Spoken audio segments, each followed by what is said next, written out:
C'est parti pour les vraies voix.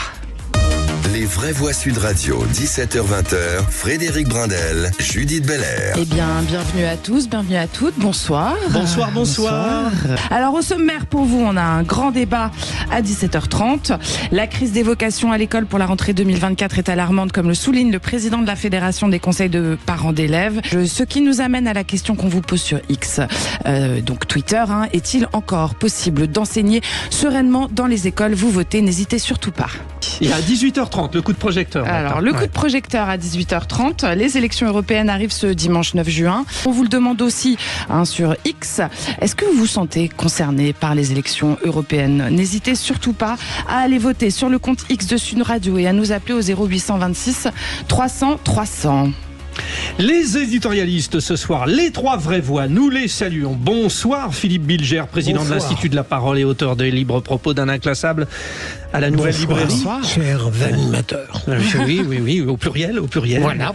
Oui. D'où le chers animateurs. Voilà. Nous avons également Françoise Degois, éditorialiste Sud Radio et auteur de L'homme qui n'avait pas d'amis. Mais de qui parle-t-elle? Certainement pas de vous. Ouais, c'est vrai, j'en ai plus. Comment ça va les coups, les loulous? Comment ça va Ça les va, loulous? Ça va bien. Très bien. Justement, on parlait d'amis. Abel Boilly, président de l'association Excellent. FR Tous Uniques et Tous Unis et auteur de l'ouvrage Qu'est-ce qu'être français? Alors, qu'est-ce qu'être français? Bonsoir. Un petit Abel. français d'interrogation. Bonsoir à toutes et à tous. Dans un instant, vous allez retrouver les trois mots dans l'actu de Félix Mathieu, mais tout de suite, c'est le réquisitoire du procureur. Que je me suis demandé si, au-delà de la vie intellectuelle, où la nuance est évidemment une force, et d'ailleurs, il y a un grand livre qui a été écrit par un journaliste du Monde, Le courage de la nuance, et je pense qu'aujourd'hui, en effet, sur le plan intellectuel, il faut du courage pour accepter d'aller vers la vérité avec de la nuance. Quand je vous dis par exemple que Édouard Philippe gagne 30 points dans les sondages quand il dit simplement je ne sais pas tout. Absolument. Voilà. C'est vrai. Moi par exemple, je n'accepte pas qu'on ne dise pas de moi que je suis une femme de gauche à 100% et je ne suis pas du tout d'accord et je rejette de tout mon être la stratégie choisie par Jean-Luc Mélenchon et c'est pas pour ça que je fais partie du printemps républicain et que j'ai la moindre acquaintance possible avec le Rassemblement national ou la droite. J'aime bien vous provoquer, je sais pas, ce soir ça me tente. Est-ce que finalement la nuance c'était pas une démarche centriste, Abel Boilly? C'est vrai, c'est pas bête. Oui, c'est une question qui est nuancée d'ailleurs. Oui, mais merci. moi, je répondrai de façon, pour éviter la provocation, de façon plus globale. Je pense que la nuance est indispensable aujourd'hui parce que moi, je suis beaucoup auprès des jeunes sans avoir la prétention d'être un porte-parole. Aujourd'hui, on en a marre de voir des Iron Man et des Iron Woman qui connaissent tout, qui savent tout et qui ne savent pas reconnaître lorsqu'ils ont tort. Le doute est quelque chose de très important, philosophiquement, même anthropologiquement parlant. Donc, il faut de la nuance et surtout, ce manque de nuance fait quoi? Comme tu l'as très bien dit, on est dans une société de l'hystérisation. C'est-à-dire que lorsque je vais dire une chose qui va peut-être aller dans le sens de l'extrême droite, je vais me faire taxer de bounty, de vendu. Et lorsque je vais dire une chose qui va aller peut-être du côté de l'extrême gauche, on va me traiter de sale wokiste, de personne qui veut renverser, alors que pas du tout. Sur 5 sujets, on peut être d'accord sur 2 sujets et avançons à travers le contradictoire sur les 3 autres sujets. Et aujourd'hui, les politiques ne savent plus le faire, malheureusement. Il faut s'entendre sur le fait que la nuance, ça n'est pas l'absence d'affirmation. Mais bien entendu. 300. Sophie Vénétité, secrétaire générale du syndicat SNES FSU, sera avec nous. Bonsoir. Juste en un mot, Sophie Vénétité, ça donne toujours envie quand même d'être professeur ou pas? Alors, enseigner, c'est un très beau métier. On aime beaucoup faire ce qu'on fait, mais c'est devenu très difficile et on se sent pas forcément très soutenu, y compris par les décisions gouvernementales. Vous nous en parlez dans un instant. La question qui pourrait être posée, c'est de savoir pourquoi, sachant que c'est un très grand métier d'enseigner, pourquoi, lorsque les enseignants en parlent, ils ont si peu dans leur verbe et dans leur enthousiasme la conscience en effet que c'est un grand métier. Franchement, vous êtes un peu gonflé, Philippe Bilger. Honnêtement, vous retournez véritablement la charge.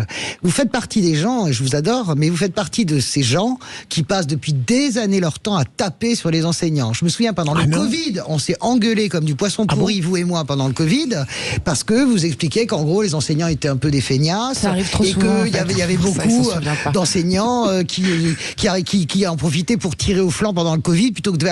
Abel Boilly, justement, dans ces réformes, il y en a une notamment dont on parle beaucoup aujourd'hui, c'est le concours d'accès au métier d'enseignant qui va être déplacé à la fin de la licence. Du coup, c'est Bac plus 5 en ce moment, et ça sera à Bac plus 3. C'est-à-dire qu'après, ce seront des alternants, en fait, des professeurs stagiaires qui seront rémunérés d'ailleurs 900 € par mois pendant un an et 1800 € l'année qui suit. Qu'est-ce que vous en pensez? Mais tout ça, ça participe à la désacralisation, en fait, de ce rôle, du métier même de professeur, qui est un des métiers les plus beaux du monde. Mais j'aimerais, pour compléter ma réponse, donner un fait concret, parce que j'interviens beaucoup dans les écoles. Vous savez, Frédéric, que j'aime beaucoup les citations. Première citation pour étayer mon propos, Victor Hugo: l'éducation, c'est la famille qui la donne, l'instruction, c'est l'État qui la doit. Aujourd'hui, les profs se retrouvent à faire et l'instruction et l'éducation. Et moi, j'en veux pour preuve, il y a quelques semaines, j'interviens dans une classe de CE1, donc une classe de 35 élèves, où quand même des mômes, il y avait une situation où des mômes avaient cassé le poignet de leur professeur quand même, en CE1. Ou parce qu'il y avait des mômes qui menaçaient de se suicider, la classe qui était au premier étage a été déplacée au rez-de-chaussée, a été changée avec la classe qui était au rez-de-chaussée. C'est aussi ça la réalité. Et l'autre expérience que j'ai eue, c'est lorsque quand vous êtes à l'entrée du portail d'un bâtiment et que vous faites la rentrée et la sortie des parents.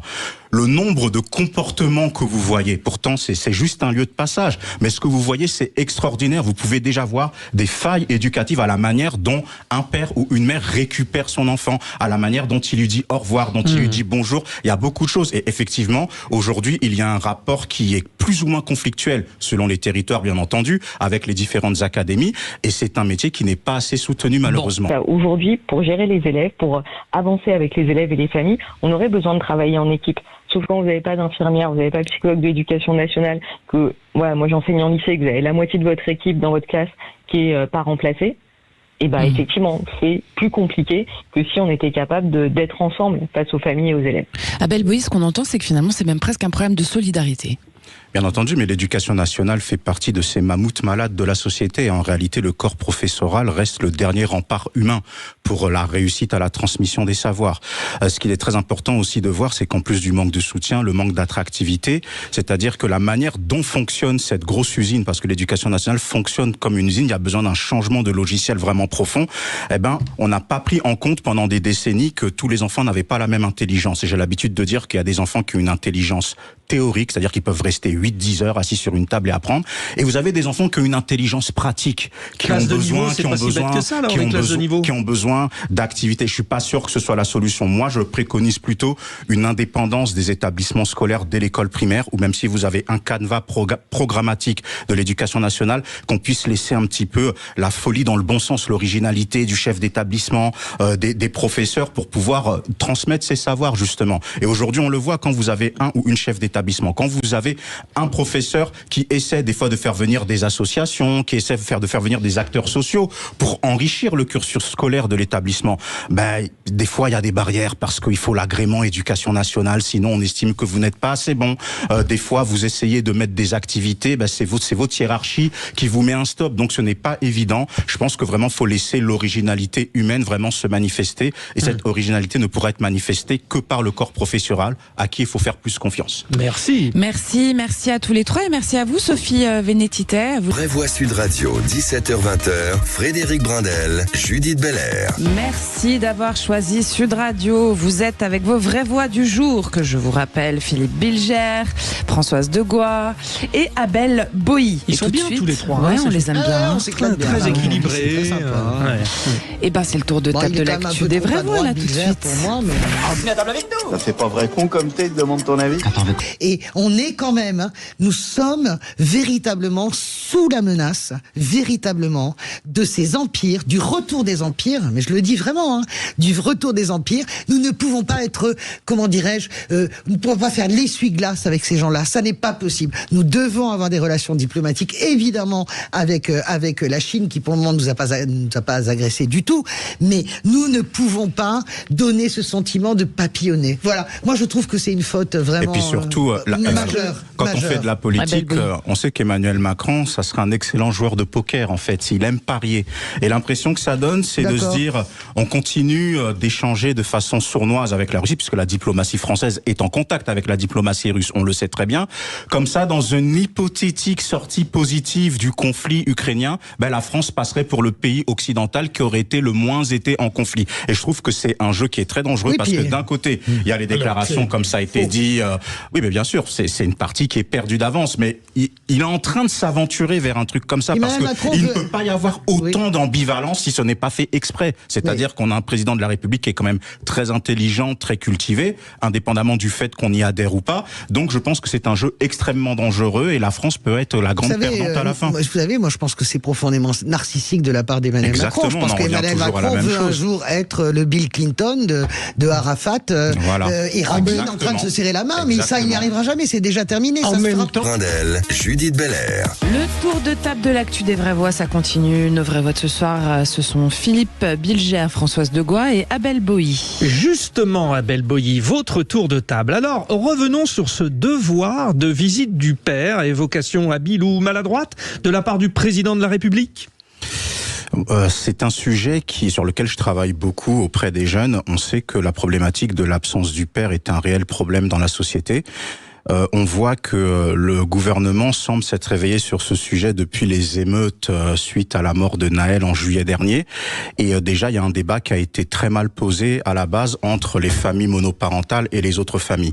Aujourd'hui, quand on parle d'une réflexion sur le devoir de visite du père, il y a tellement de multiplicité de cas que c'est extrêmement maladroit d'en parler comme ça. Si on parle de devoir, c'est-à-dire que l'on parle de sanctions en cas de devoir non accompli. Et quand on parle de visite du père, c'est quel père ? C'est lorsqu'il y a un divorce pour incompatibilité d'humeur, c'est lorsque le père a été violent avec la mère et que la mère ne veut plus entendre parler du père, c'est lorsque le père a eu, excusez-moi l'expression, des actes incestueux sur l'enfant et que pareil la mère protège, c'est lorsque vous avez un jeune de 20 ans qui aime sortir avec des filles de 13-14 ans, les mettre enceintes et puis prendre la fuite. Il y a tellement de multiplicité de cas. Et quid des enfants nés d'un viol, qu'est-ce que l'on fait ?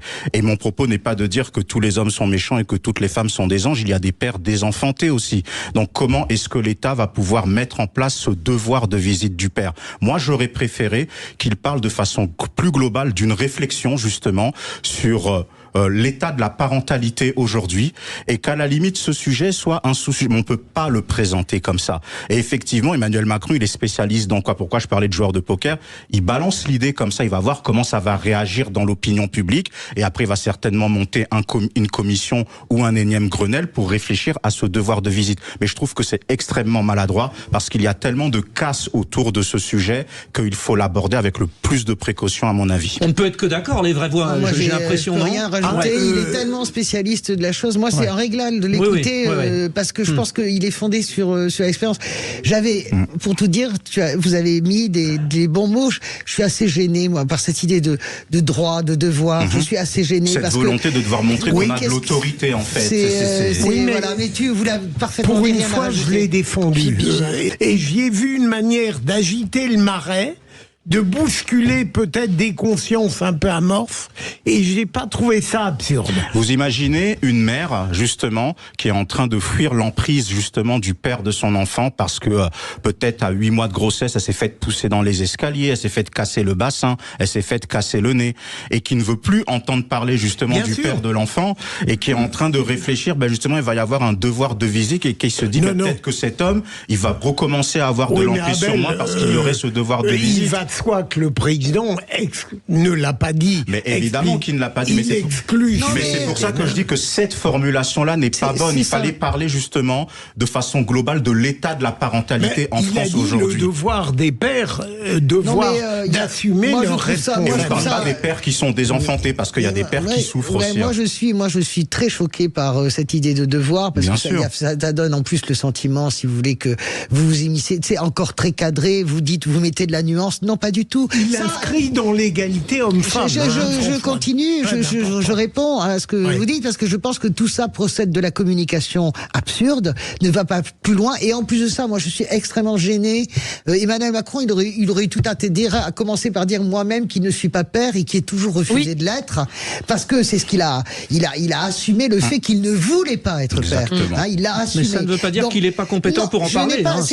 Entendez-moi bien, je n'ai pas dit ça, mais je pense que vous lui prêtez une vraie sincérité. Moi, je pense que la sincérité eût été totale s'il avait dit voilà, moi, je ne connais pas. Imaginez, d'où parle-t-on? C'est ce que disait cette humilité à laquelle on revient. Gilbert disait toujours d'où parle-t-on. Et à partir du moment où vous êtes un président de la République, vous avez une obligation de maîtriser la nuance. On entend votre passion, mais pour ce tour de table. Voilà, c'était très intéressant. Judith Belair. Je vous rappelle nos trois vraies voix du jour. Philippe Bilger, qui est président de l'Institut de la Parole et auteur de Libre Propos d'un Classe, publié à la Nouvelle Librairie. Françoise Degois, éditorialiste Sud Radio et auteur de L'homme qui n'avait pas d'amis, publié chez Plomb. Et Abel Boilly, président de l'association Français Tous Uniques et Tous Unis et auteur de l'ouvrage Qu'est-ce qu'être français aux éditions Publish Room. Allez, c'est parti pour le coup de projecteur. Les citoyens français sont appelés aux urnes pour les élections européennes qui se dérouleront le dimanche 9 juin. Selon un sondage IFOP, à la question parmi les qualificatifs suivants: colère, inquiétude, indifférence, optimisme et confiance, lequel qualifie le mieux votre état d'esprit à l'égard de l'Europe? 46% des sondés répondent l'inquiétude. Sur les 60 ans de construction européenne, 43% jugent qu'il y a des effets plutôt positifs, 38% des effets plutôt négatifs et 19% qu'il n'y a vraiment pas eu d'effet. Cependant, 59% des Français se disent fiers d'être européens, et même si le chiffre décline, il était de 63% en 2021. Alors, bien sûr, je me sens concerné par les élections européennes, mais pour dire la vérité, sur le plan de l'Europe elle-même, je me sens investi par une pensée un peu sommaire. Au fond, j'ai l'impression que le rêve européen est derrière nous, et je suis plutôt intéressé par l'Europe sur le plan de la dénonciation modeste que je peux opérer à mon niveau. Je rêve d'une autre Europe, mais je serais incapable de me pencher techniquement sur ces processus et les réformes immédiates qu'il faudrait accomplir. Quand on est européen, on est quand même globalement fier de l'être. Et avant de retrouver notre spécialiste, Abel Boilly, donc. Alors, à la fois, je suis d'accord avec ce qui vient d'être dit, mais je suis un petit peu plus pessimiste quand même. Pourquoi?